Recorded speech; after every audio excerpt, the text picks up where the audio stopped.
Hello, welcome to the new setup. Welcome to a special, really big episode of Twitchy Tuesday. So as you can see, I have been squeezing out every last bit of this Virgo energy. One, getting this new setup going. We moved the complete display, the complete office around, but also getting everything prepared before we go on a vacation for the next couple of like a week and a half. So it's a big episode today. We are going to start with all of the Virgo vibey Twitchy Tuesday stuff. We still want to celebrate the cosmic energies of the Virgo new moon and Mercury stationing direct in Virgo, both which happened 2 days ago.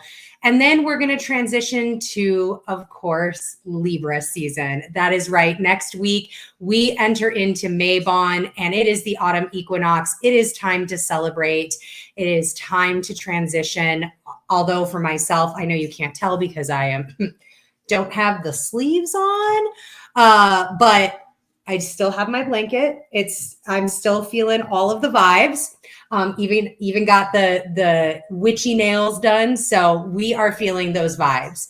And by understanding the interplay of these energies, we can really align ourselves with the natural rhythms of the universe and literally make the most of this transformative period. Winter is a wonderful time. It's a wonderful time of internalness. It's a wonderful time of celebration and community and connection. And we are headed on that road to that. You've joined Twitchy Tuesdays. We thrive live once per week to discuss all of the astrology and pull some tarot, and all of this to help all of us make the most of these celestial events and get guidance as we need it. So let's get started. We got a lot going on. We're going to go back. Again, we're going to go back. It's the 16th, so we're going to go back 2 days. And then we're going to push forward. We still want to honor, still want to give the right due to the Virgo new moon, right due to Mercury stationing direct in Virgo. And then we'll kind of go through and talk about some of these extra energies, especially Sun in Libra. So let's get here. We've got 9/14. Again, that was 2 days ago as of today. We had the Virgo new moon at 21 degrees, 59 minutes. The very next day, couple of hours later on 9/15, Mercury stationed direct in Virgo at 8 degrees flat. We're going to talk about that. We're going to get into the Sabian symbol for that. And then on the same day, the Sun in Virgo trined Uranus retrograde in Taurus exact at 22 degrees, 57 minutes. So for those of you that have been sticking with me, know a little bit about astrology. Yes, that is right. This Virgo new moon was trine Uranus retrograde in Taurus. So that was present then. That official conjunction between the Sun and Uranus happened the next day.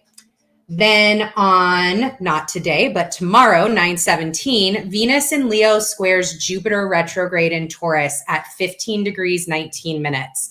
This is a continuation of our story. This is not something we've been talking about, this Venus and Jupiter square story and how it is truly integrated into the entire month of September. You can catch that back on a bunch of past Twitchy Tuesdays. They're all there, but we'll kind of touch on this one a little bit, reset that foundation. And then on 9/19, the Sun in Virgo opposes Neptune retrograde in Pisces, 26 degrees, 16 minutes. The 21st, we have the Sun in Virgo is finalizing its time. It is doing all the things in Virgo. Trines Pluto retrograde in Capricorn, 27 degrees, 59 minutes. And then on the 23rd, this is it. It is Libra season. It is Mabon. It's the autumn equinox. It is balance day, and we will absolutely talk about the energies of the Sun in Libra. I am going to be doing another Twitchy Tuesdays to honor Mabon and to go through what that Sabbath is. So that is going to be in a separate Twitchy Tuesdays. And then to finalize out the entire week, 9/25, Mercury in Virgo trines Jupiter retrograde in Taurus. So here we have this dance between Venus squaring Jupiter, Mercury trining Jupiter, also another story that they have been going through. And that is going to happen at 14 degrees, 51 minutes.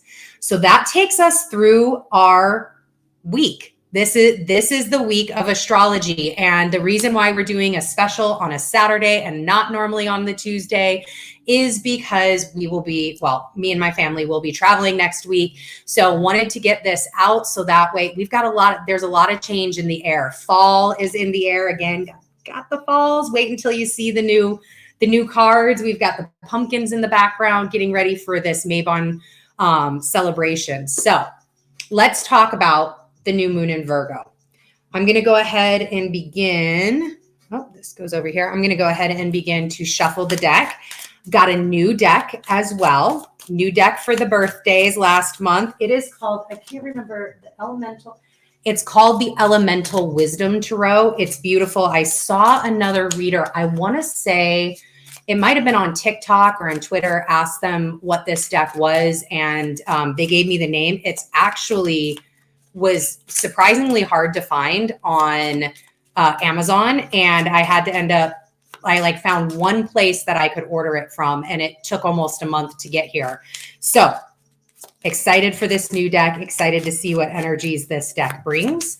And let's get into this new moon in Virgo. So let me get this going. This is the new spread, y'all. Isn't this lovely? So these table spreads that I utilize here, just because we got to give honor to the people that love us. That is Sage. We got to give honor to the people that love us. And my mom is so amazing. I'm going to be seeing her as we go on this vacation. She actually makes all of these for me, these table decks here. That allow me to do Twitchy Tuesdays, do the tarot readings and everything. And this one in particular is one of my favorites because it's little witches all kind of accumulating together and around in the square, but also making a circle. So this one is out for the fall season. All right. Ooh, 4 of Cups out first. Look at that. Put this down here. The 4 of Cups. This is a beautiful card. This card looks like a mermaid, definitely underwater, definitely mermaid energy. So Virgo new moon, 21 degrees, 59 minutes. We have that happening. Well, it happened at 8:39 p.m. Central on 9/14. It was trine Uranus retrograde in Taurus. And the 4 of Cups, this was my word for this moon, my phrase for this moon. Your shift is over. The shift, whatever shift you were going through, even if that, like you could even think about a shift as like an actual job. Here we've got the 4 of Cups. Whatever was in these cups right here, whatever you were working on, whatever you can call it, your shift is over, your cup is full since the 4 of Cups is here. It's time to reset your Virgo life. That's what this moon was all about, is these cups are good. They can be transitioned now. They can be transmuted. They can be left where they are. You can let go of those things. You can reset those things. Maybe you just needed to clean these cups. Maybe it was time to clear out all of the things that you were doing. Maybe it was time to get a fresh perspective, right? We've got Mercury stationing direct right after this moon. That's there are no coincidences in the universe. The universe is not that lazy. There's this visceral understanding that, hey, this is a time for letting things go, discerning, using that mindset, using that internal wisdom with Mercury still in retrograde when this moon occurs, to know when to transition away, when your shift is over, know when to walk away from things, know when you need to reset the things that you need to reset. And I love that this 4 of Cups is underwater and in the deep sea, like with the mermaids. It kind of reminds me of with Mercury heading direct right after this, it's almost like watch that wave, because that wave, if you're not taking care of what you need to take care of, if you're not washing out your cups, creating your shift over, letting things go, if you're not working with that energy, that wave will come and kind of knock these cups away. If you look here, there's one cup that's already kind of flying out in the ether. The ocean is just going to come and pick it up and move it. So you can either be part of that process and be an active participant in that process, or that process can happen for you. So which one do you want to, which one? I personally like to participate in things. I like to have some level of control of what I can control. So it works for me to be able to do this on my own, create my own shift over, create my own cleaning of everything. So finishing quarter 3, which is what we're doing in September, quarter 3 was all about our new foundations. What new foundations were we laying? And there is a foundation being set as 3 of Wands. Perfect. Thank you. There is a foundation being set as this moon goes dark and Mercury heads direct, right? There is a strength to this moon. And the next 6 months, and the reason why I say 6 months is because we have this new moon here. We'll have the full moon in Virgo in 2024.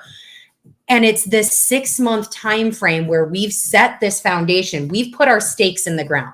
We put our rods in the ground here. We've gotten what we need. We cleaned out our cups. We reset. We accepted that the shift was over. Now that we've grounded into what we want, and I love also that, you know, the wands typically signify the fire of things, right? They're aligned with the fire element. But in this card, these rods are in the ground, the earth element, where we're at in Virgo. And I really see this as I've put my stake in the ground. This is what I want. This is what I'm visioning towards. You notice she is not where she's needing to be.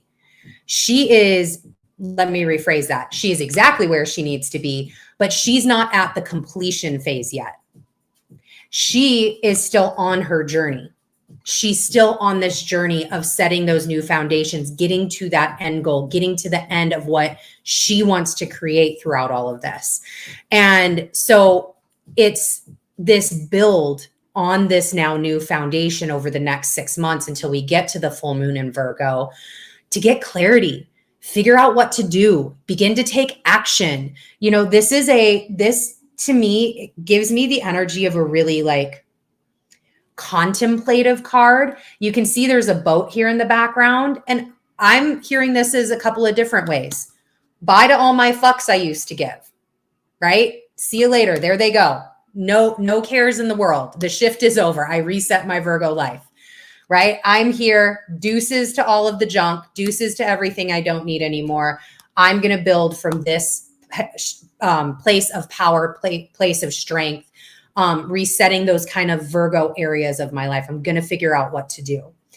Another way that you can look at this is it's, you know, this boat brought you onto this journey, onto this new shore, because she's on shore. So you may already be at the place where you're building from your new foundation. She's already laid her new foundation. She is there. She put her stakes in the ground. So now she's laid this new foundation. Now it's about, all right, this boat left. I can't go back. They're not coming back for me ever. And why do I want to go back, right? That's the past. I'm not going that way. Don't look back. We're not going that way. So it's this, like, it's okay during this moon to release, to say goodbye, right? That could be an emotional process. Thinking back to the 4 of Cups that popped out first, that could be an emotional process, and that's okay. Maybe it's not. Maybe it's like, finally, bye. I'm ready to get to work here. So now it's getting clarity, figuring out what to do, beginning to take action. In this moon, we're also at the beginning of the 3rd decan. So every zodiac sign is broken up into 3 10-degree segments, which are called decans. So you go from 0 to 30 degrees, the first 1 through 10, 10 through 20, 20 through 30. So we are in the 3rd decan of Virgo. And that's really all about legacy building. So here we have a new moon, new intentions, new building, new things, but it's all about the legacy sector of Virgo. With the dynamic of the aspects of this moon, having Uranus here, the planet, interplanetary conversations that are outside of aspects to the sun and the moon, it is really time to think of It's like time to understand how what you do has consequences for your legacy building today. So whatever you're doing today, however you're handling your whatever rituals you're doing, whatever manifestations you're rolling on, however you think, speak, talk, take care of your physical vessel, all of those things, all of the Virgo, very Virgo things in life, how you think, how you take care of your body, all of that has consequences. And don't put consequences in, ooh, yes, the 8 of coins. And look at this, forging has consequences, and do not put an emotion on consequences. Consequences are neither good nor bad, right?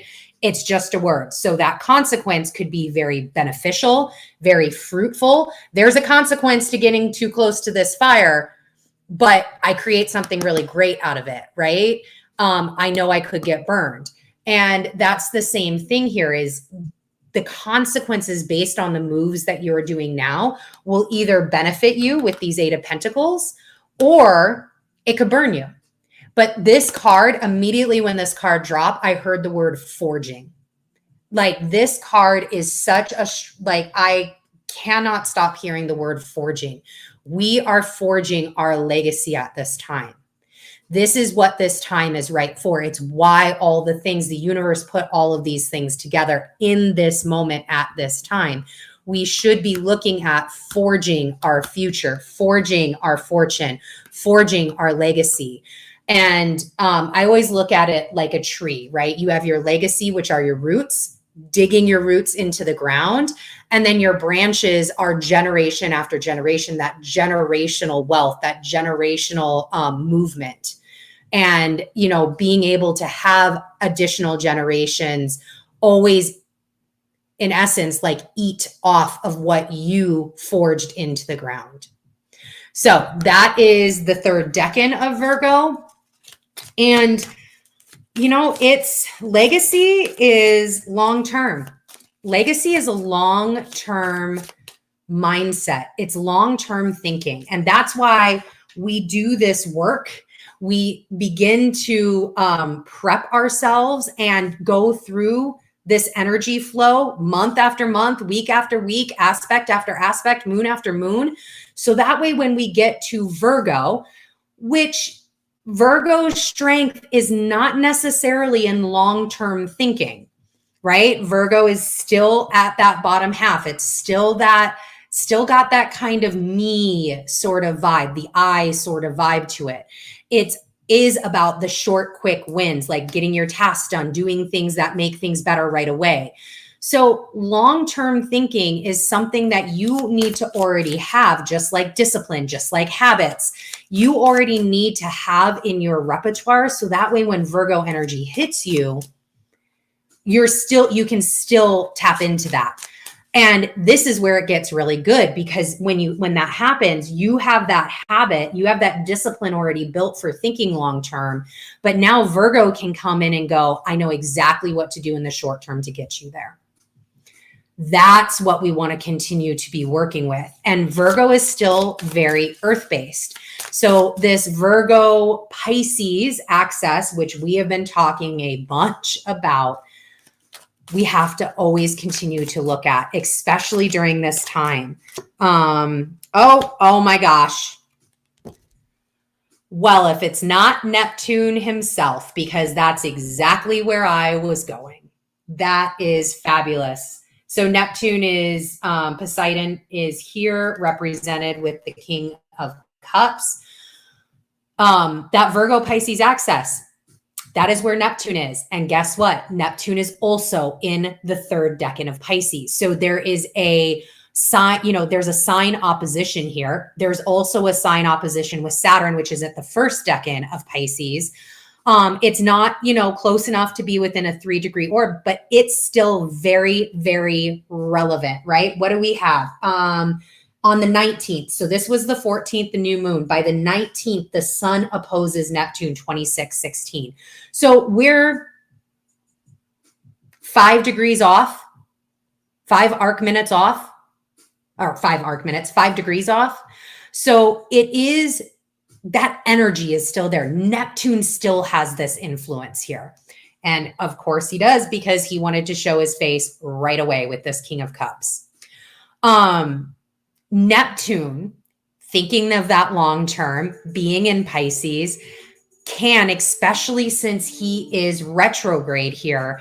And I have always, one of my besties, Miss Simone with Ripples in the Matrix, she kind of brought me into this mindset. And I agree with her very significantly that when Neptune is retrograde, you end up getting a little bit more clarity than when he is direct, right? Like I definitely, working with Neptunian energy, I feel when he's direct, there is that stronger veil that he is able to put over our eyes. He's able to, get us into that imagination, get us into that, persuade us into different things when he is more direct, more energy forward focus, right? Like, look at this King of Cups.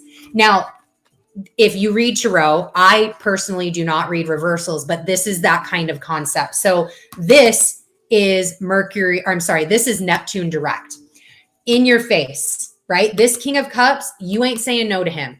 He knows how to run his kingdom. He knows what shit to do. Yes, his kingdom may be a little bit about the disillusionment, living in imagination, living in this fantasy, being a little watery, not really kind of having that nimbness to it. This is Neptune retrograde. He doesn't have the same amount of power here. Instead of having his trident focused upwards where he can have a broader spread of control, his trident is facing down towards the ground, which is directive, not an outward energy, but a directive down energy. So this influence that Neptune can have to create the veil in such strength to allow us to fall into that like la-di-da sort of mentality isn't really there when he's in retrograde. So thinking about this long term and how Neptune can influence here, there's a couple of different questions that I had for this moon, and then that will kind of conclude our moon. We'll move right on to Mercury stationing direct. So here were the questions, and I get it. The new moon was 2 days ago. These questions are still very valid. The moon, that energy, again, we are on a 6-month build from new moon to full moon in Virgo. You got time. You can, sometimes it is better to go retrospective. Sometimes it is better to think back and go, got it. So here are the questions. Thinking about, this is this long-term thinking energy that you can get into. What are you going to do when Neptune is no longer in Pisces? That's going to be in 2025. What are you going to do? What are you going to do when Neptune's no longer in his strength and Neptune is forced to sit with the fire of Aries? What are you going to do with Neptune and Saturn co-present for 5 effing years? They are co-present for 5 years. They have an exact conjunction in Aries 2026. That is, I'm getting goosebumps. That is so huge that this Neptune Saturn story, y'all, you think this year was crazy? Y'all ain't seen nothing yet. Y'all, look, Saturn and Pisces, all of these floodings, y'all think this is crazy? Wait, just wait. And what happens when it goes to fire? That's where it's headed. So like, think through these things. How are you preparing yourself? How are you setting this foundation of strength?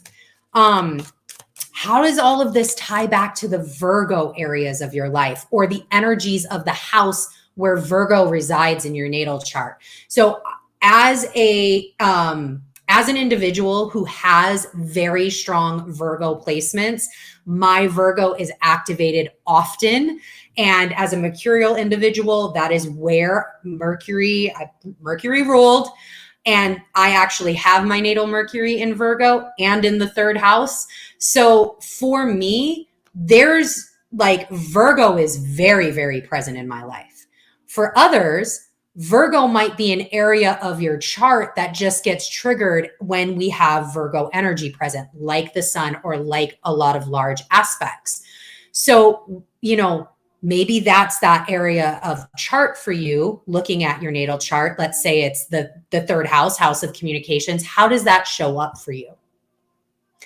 Or for somebody like me, who absolutely is Virgo, has a lot of Virgo placements, how is this time different than what has been going on in the past? How is my Virgo showing up differently?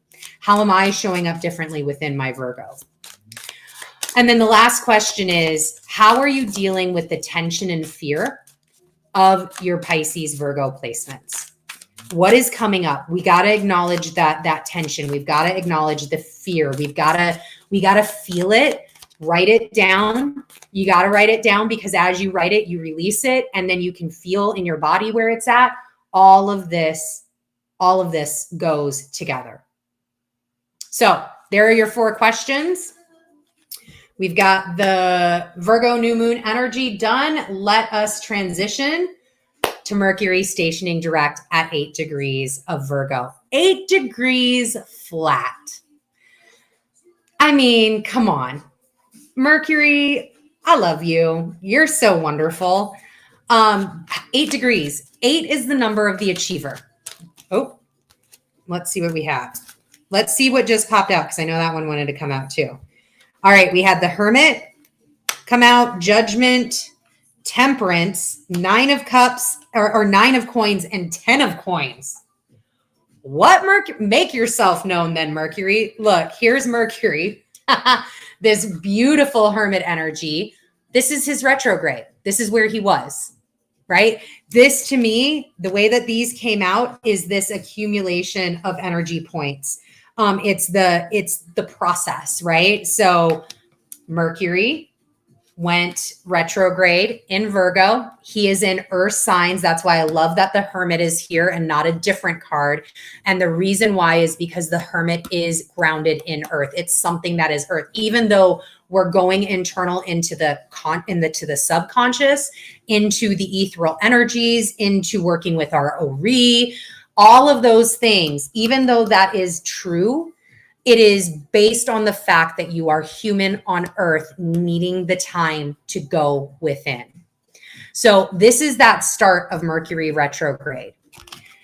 Then we have Judgment, and how beautiful, like this card. First of all, there's so many butterflies on here, butterfly energy present. I see some sacred geometry.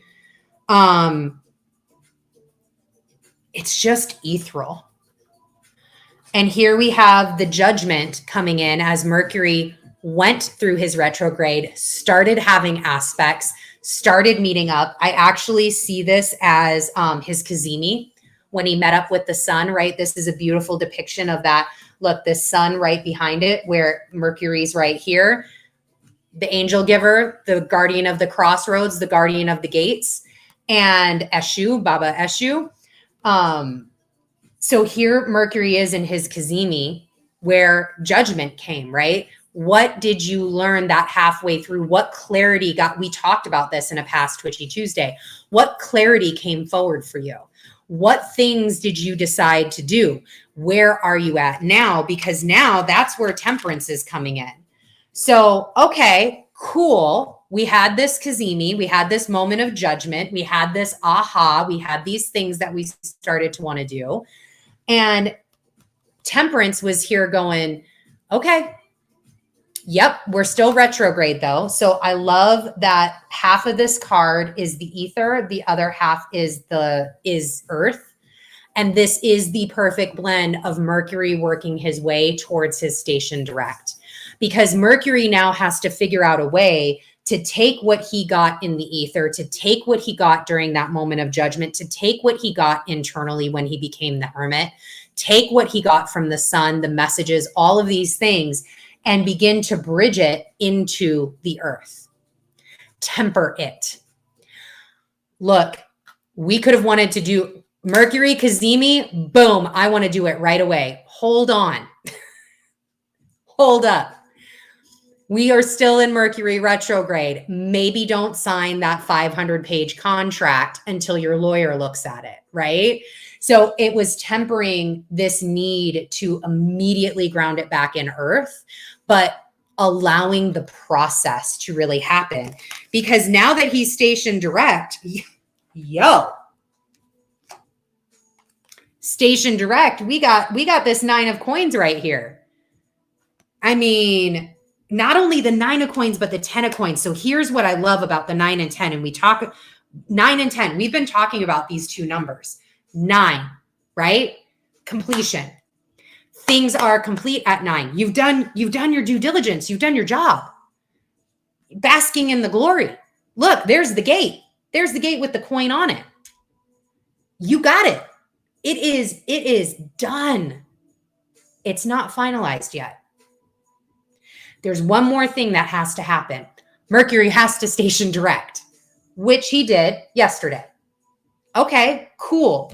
So maybe you're already basking in that glory and you're like, okay, here we go. But I need that sacred geometry to come together. I need that one additional coin. And as Mercury begins to move forward, as Mercury covers 22 degrees of Virgo, which is a gift, goes all the way back through Virgo, you build in this. And maybe it's built, maybe it's being activated, right? The energy is coming into this. This configuration is that foundation that you laid. It's energizing everything. I really see it as like things just locking into place and this big, bright, white light shining from it. And it's this like each one has a different tone. So if you stand here, you have this beautiful, beautiful noise come out. You go over here, it's a different one. And it's just this beautiful, amazing play within this energy of what you have created.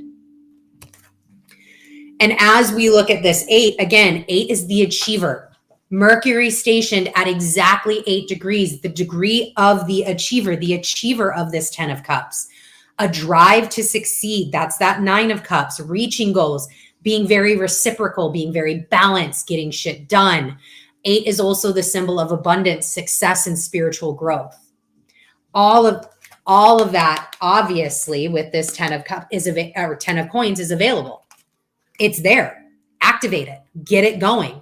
Let Mercury over the 22 degrees of Virgo initiate all of that. Get it all activated. Move. I did want to read the Sabian symbol for Virgo 8 because it was necessary. So let's read this real quick and then we will head to Libra season. All right. Virgo 8, first dancing instruction. This is a symbol of the self-perfecting required for the many different forms of man's participation in the experience of his fellows, illustrated here in a potential excellence of special skill. The dance of life includes infinite versions of its rhythm and provides illimitable variations on the theme of its melody. But there must be some specific encouragement of individual ability as a stimulus to effective endeavor. Necessary always is that initial trial of self, which in time leads to continuity of effort. The key word is assistance. When positive, the degree is achievement through a personal competence and a high gift for cooperation. And when negative, cheerful acceptance of ineptitude.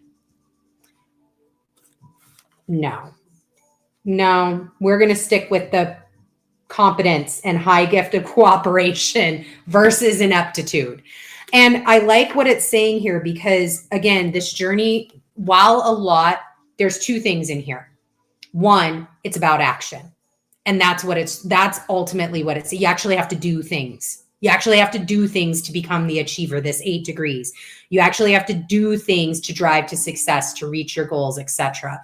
But the other thing here is a lot of it you don't do alone. You stand on the shoulders of giants, right? You have help, assistance from wherever you need it. You put your ego aside. That's part of what this transition from Virgo to Libra season is. And you begin to transition into that we, which is where Mercury is headed into Libra, going from the I to the we. And you begin to create and develop community relationships that allow you to take your foundation and build it even broader, bigger, and better. All right, Mercury and Virgo, done. I'm going to very, very quickly touch on this Venus square Jupiter retrograde in Taurus because we have talked about it so much. You can go back and watch those previous Twitchy Tuesdays if you definitely want more like integrated into it. But this is something, this Venus square Jupiter is the September underlying signature. Nothing, let's see what came out. 7 of Swords, the World, 2 of Swords, and 5 of Swords. Whoa. First off, hello, Libra. We've got lots happening here. This is the energy all month long, the World. This is the energy all month long. Nothing, including Mercury Virgo, including the Virgo new moon, including the Aries full moon, all of this is underlying with Venus square Jupiter, period, dot.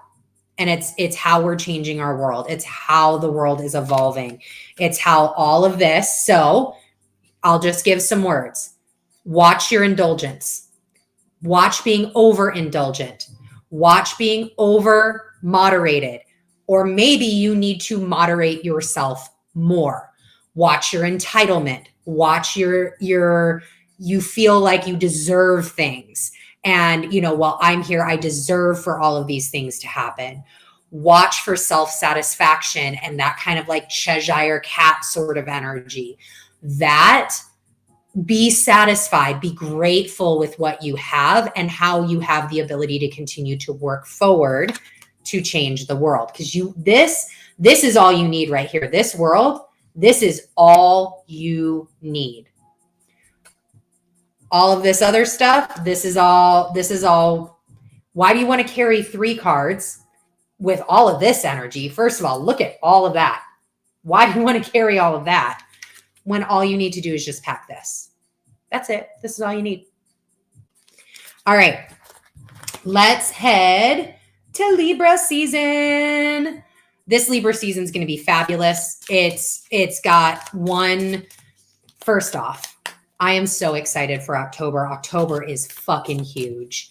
I'm excited to be right in the eclipse path for the October 14th eclipse, the solar eclipse in Libra. It's so big, like it just had to have its own day. Like it had to have the whole day to itself. That is what was needed. So let's ground into what Libra season is, what Libra energy is, and then we'll do the breakdown and kind of talk about some extra things around it. And then I've got my Twitchy tip of the week and we will get out of here. All right, Libra season. Libra is signified by the scales.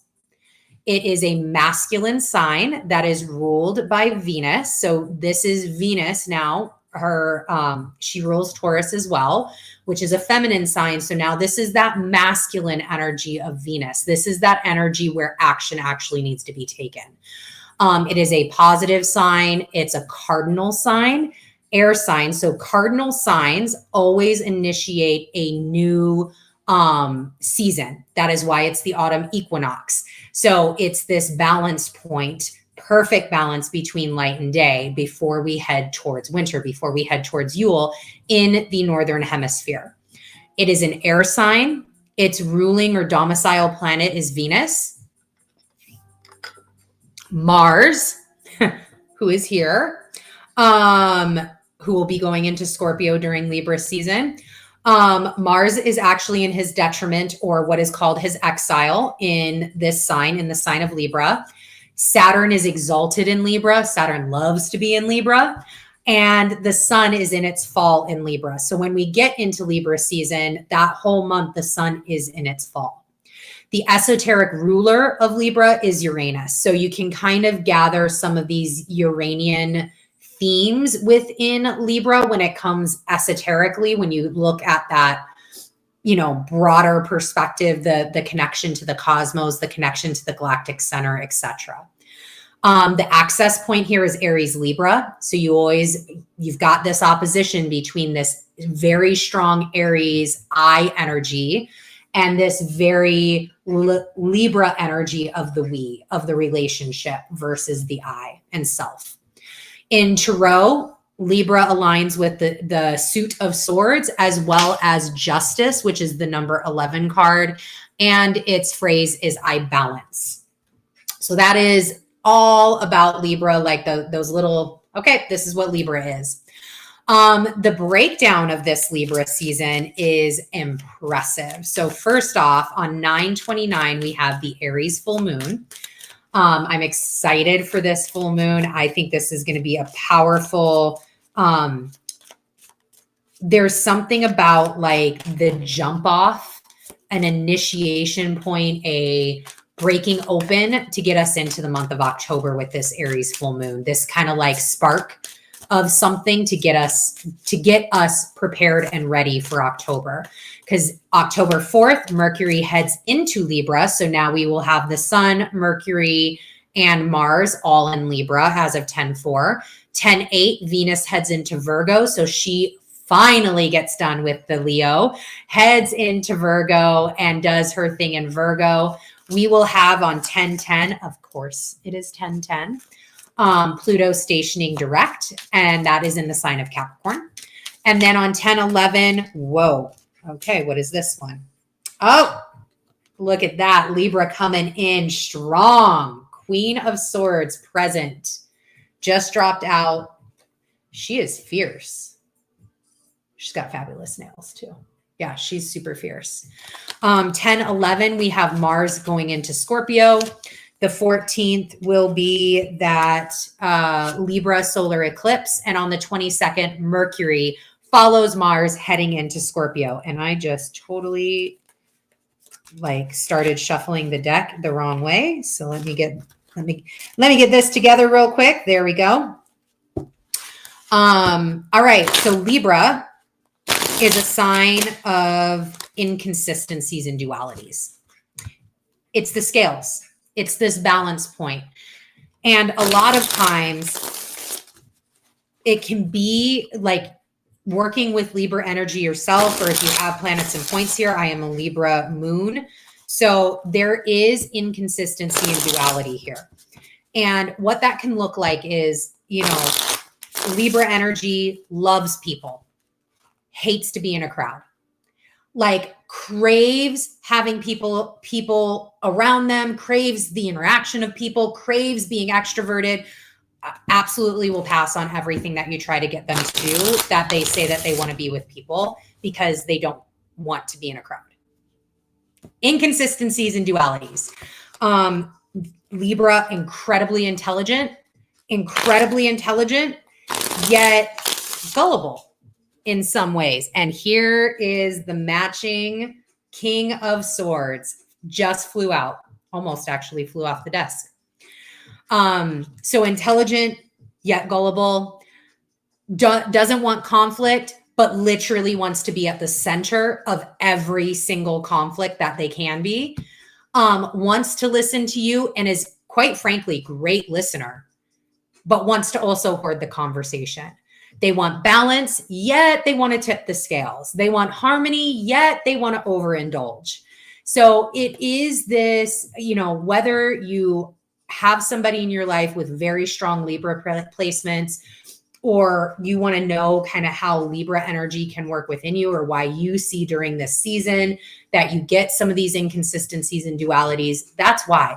And it's not that anything is good nor bad. It's just like, okay, what do you really want? And it is about bringing everything back to balance. That's why these inconsistencies and dualities are present, because that is how Libra energy can bring itself back to balance.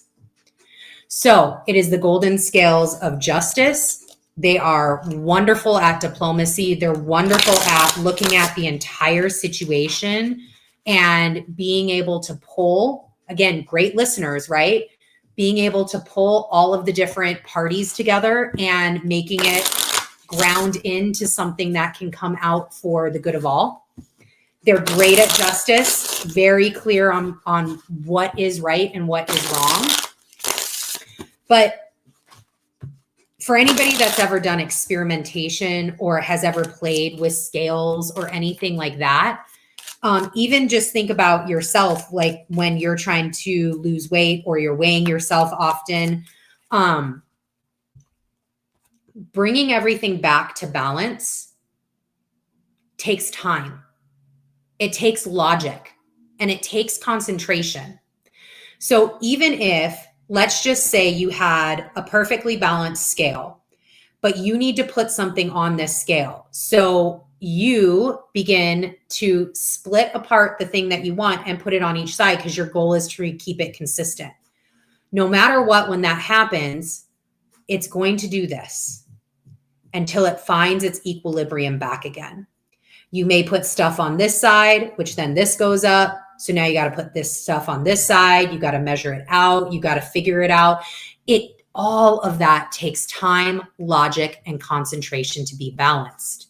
That's why it's a continual process for Libra energy. It never ends, ever ends. It is always going to be a little bit here, a little bit there. Oh, we're in a really good spot. Oh, here we go again. Over and over and over again. That is the gift of Libra, and allowing that air to give you the logic, the concentration, the time, the vocalization. What do you need in order to bring things back to stasis?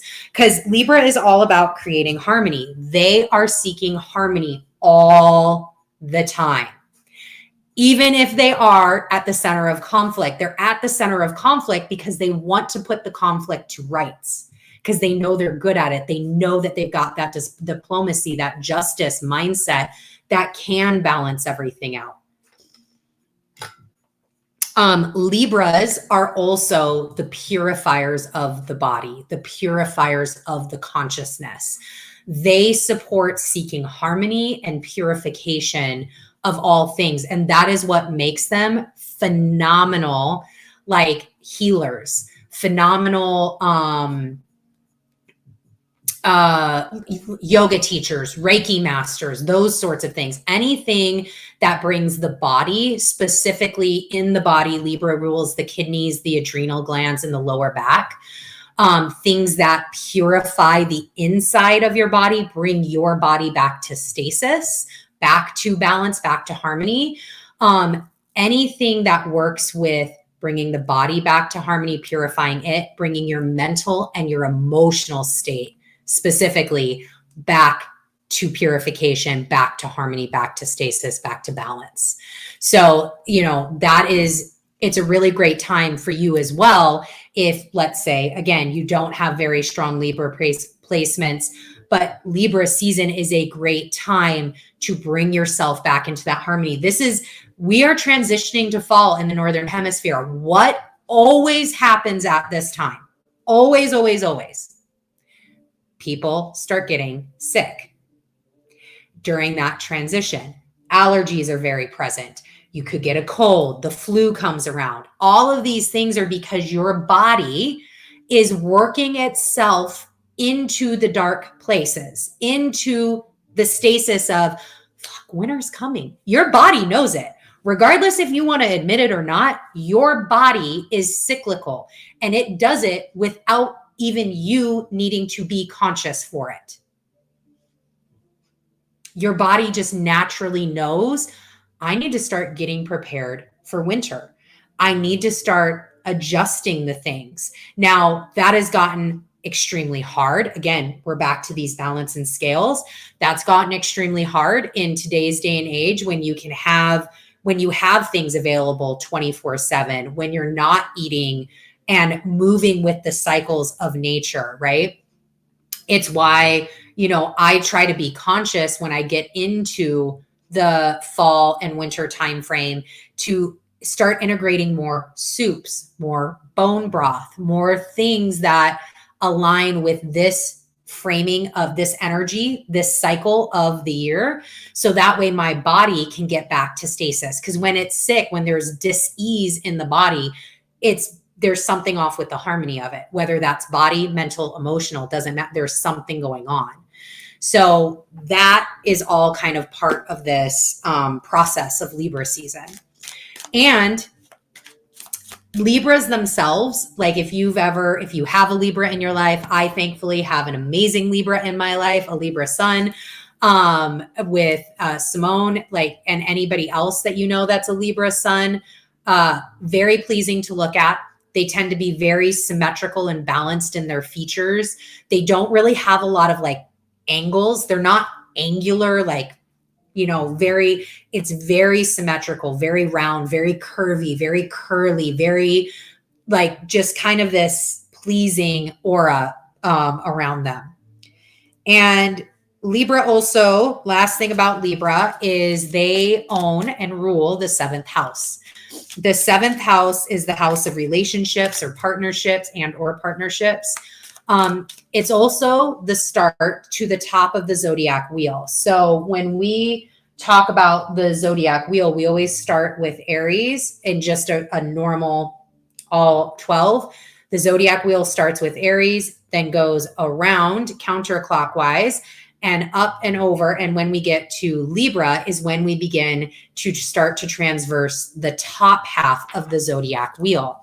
This is where the descendant is located versus your ascendant. So this is where the sun was setting at the time of your birth.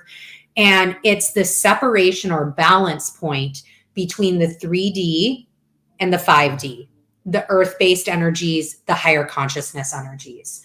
And it is truly this process and evolution of going from the me energy of the bottom half of the wheel to the we energy of the top half of the wheel. So let's see, anything else? Nope, that is it for that. Libra season. Happy Mabon. Oh, I'm so excited. All right, let's do our Twitchy tip of the week and get out of here. We'll clear space right after that. Moving on. All right, Twitchy tip of the week. Look at the facts and reality of what you are experiencing. Use the rest of Virgo season to get it in. We've got until, what did I say? The 23rd. Look at the facts. Use Mercury stationing direct. Really squeeze out the last vestiges of this Virgo energy. Get the facts and be realistic with yourself about what you are experiencing. It helps no one and nothing if you are not honest with yourself, first and foremost. I can't remember what I was doing, but I found this saying, a French term, and I really liked it and wanted to incorporate it. Maybe this is the mantra that you work with in this Twitchy tip of the week, but I'm probably going to pronounce it wrong, just an FYI. So for those that know French, let me know, put it into Google, do a little translate, but it's mise en place, a French term that translates to everything is in place. And I really love that because everything is in place. You are exactly where you need to be, exactly in this moment. If you don't like where you are, doesn't mean that you're not supposed to be here. It means you need to be doing other shit. You need to change something that you are doing to get you to where you think you want to be, you assume you should be, etc. So if you are not where in your mind you think you should be at, okay, get the facts, be realistic with yourself, be honest about what you're experiencing and where you're at, and move. But you have to ground in the knowing that everything is in its place right now. All right, that was your Twitchy tip of the week. Here we go, clearing space. Remember, I will be doing a Mabon special. We'll be reviewing Mabon, history. We'll be discussing some rituals. I have, oh, there, it's over there. I put it over there. I've got a little broom. I'm so excited. I love this time of year. So we'll do a full tarot reading as well for Mabon, really ground in those energies. It will be also, yes, it's the autumn equinox, but Libra season as well, getting into the guidance, what we can expect from this season. And then Twitchy Tuesdays will be back at our regularly scheduled program on Tuesday, 9/26 at 5:30 p.m. CT. And we have another week of Soulful Horizons. So exciting. I just posted the latest one from this past week. And that is with the Wake Up Squad on KCEP Power 88.1 Las Vegas, featuring myself and Princess P, to give you a little bit of astrology and some alignment. If you are in Vegas, you can check it out Wednesdays, 6:35 a.m. or 8:35 a.m. Pacific time. 6:35 is when you get the astrology. 8:35 is when you get that alignment. And that is at 88.1 Las Vegas. Or if you are outside of Vegas, you can always head to power88lv.com and listen to it live. And if you already follow me, thank you so much for that. That is a huge win. Love that. And if you are looking to continue to support this channel, support myself, support the community in a different way, you can buy me a coffee. Buying me a coffee helps me achieve some of my wish list items. I can't wait to start bringing in charts for this Twitchy Tuesday, looking at different things, structuring this differently, getting some extra additional things in here, including new decks. Who doesn't want new decks? Look at how cool this new deck was, right? So you can definitely buy me a coffee, help make those dreams come true. And we are keeping our intentions going in September. If you follow me on X, thank you. If you don't, get there, because X is awesome and we do a lot of fun stuff over there. Exclusively on that platform, I post intentions, incense, and vibe of the day. Have not gotten there yet for today, but we'll be doing it right after this. And all of those good vibes go onto an Apple Music playlist that I add to through the month. And once September is over, it is done. August, same thing. That one's already complete. So you can already go over there, listen to that on shuffle, and just get into the groove.